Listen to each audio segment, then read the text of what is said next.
দেশটা দেউলিয়া বানাইছে সাবেক প্রধানমন্ত্রী। হায়রে দেশটা দেউলিয়া বানাইছে সাবেক প্রধানমন্ত্রী। সোনার দেশটা শ্মশান করলো, এই সোনার দেশটা শ্মশান করলো, লইটা পইটা খাইয়া রে প্রধানমন্ত্রী।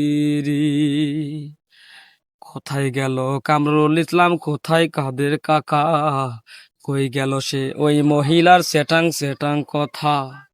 কোথায় গেল কামরুল ইসলাম, কোথায় কাদের কাকা, কোথায় গেল ওই মহিলার সেটাং সেটাং কথা। ওদের দলের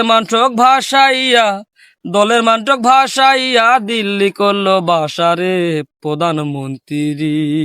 41 সাল পর্যন্ত ক্ষমতায় থাকিবে, ফেরাউনের মতো দেশটা শাসন করিবে। মনে হয় দেশটা বাবার, ও দেশটা দেউলিয়া বানাইছে সাবেক প্রধানমন্ত্রী। হায়রে দেশটা দেউলিয়া বানাইছে সাবেক প্রধানমন্ত্রী।